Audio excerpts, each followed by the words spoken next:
चलिए आते हैं, तो 55 का 27.27% है बेटा ये, यानी कि ये है क्या पता है, ये 3 टाइम्स ऑफ 9.09% है। 9.09% का मतलब होता है 1/11, यानी कि ये 3/11 है। तो 11 से इसको हम डिवाइड कर देंगे, 5 आ गया, 5 का 3 गुना बेटा 15 हो गया, ठीक है, 15 would be the right answer. अगला क्वेश्चन आप स्क्रीन पर ये रहा, परफॉर्म करें सारे बच्चे जल्दी से। 36 का 83.34% करना है, बहुत इंपॉर्टेंट है, बहुत इंपॉर्टेंट, ध्यान से। 36 का 83.34% करना है, ये क्या है पता है, ये बहुत इंपॉर्टेंट परसेंटेज है, ये 100% माइनस 16.66% है। यानी कि ये क्या है, ये 1/6 है, यानी कि ये 5/6 है, ठीक है। ये आंसर वुड बी 30, यहां पर आंसर वुड बी 30। अगला क्वेश्चन आप स्क्रीन पर ये रहा, परफॉर्म करें सारे बच्चे।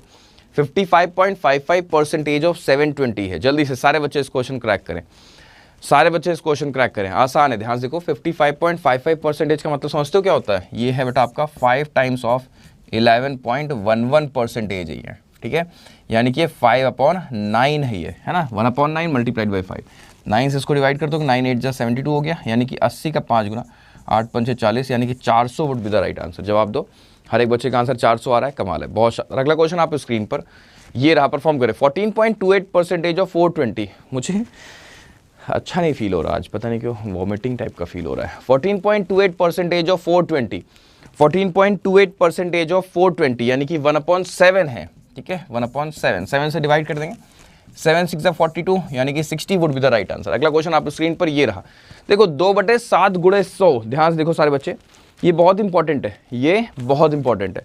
2/7 गुणे 100 का मतलब समझ रहे हो क्या है, अगर आपको फ्रैक्शन वैल्यू नहीं याद है तो फिर आप परेशान हो जाओगे इसको सॉल्व करने में, लेकिन अगर फ्रैक्शन वैल्यू याद है तो आपके लिए बहुत आसान है। ध्यान से देखो कैसे, 2/7 जानते हो क्या होता है, 28.56% की फ्रैक्शन वैल्यू होती है 2/7, है ना। 14.28% का जस्ट डबल ही तो है ये बच्चों, 14.28% कितना होता है, 1/7 होता है, उसका 2 गुना कर दिया आपने, और इधर भी आपने 2 गुना कर दिया, तो ये देखो 28.56% का ये 2/7 हो गए, ठीक है। अब ध्यान से देखो सारे बच्चे, प्रतिशत यहाँ लिखा हुआ है, अगर ये हटेगा तो 28.56 अपॉन में 100 चला जाएगा, और यहाँ क्या है 2/7 है। अगर इस 100 को हटा के हम यहाँ कर दें तो क्या बचा हमारे पास, हमारे पास बच रहा है 28.56, यानी कि 2/7 गुणे 100 की वैल्यू होती है 28.56, है ना। तो आप डायरेक्टली लिख सकते हो, अगर आपको परसेंटेज की फ्रैक्शन वैल्यू याद है तो आप आसानी से लिख पा रहोगे। अगला क्वेश्चन आप स्क्रीन पर ये रहा, परफॉर्म करें। 3/8 मल्टीप्लाइड बाई 100, सारे बच्चे जल्दी से बताते, नहीं कंफर्टेबल है, ठीक है, हो जाएगा, सेशन तो ओवर होगा ही। 3/8 मल्टीप्लाइड बाई 100 कैसे करेंगे बताओ। 3/8 कब आता है, 3/8 आता है 37.5% के केस में, है ना, यानी कि इसका आंसर क्या होगा 37.5, करेक्ट है। तो आपको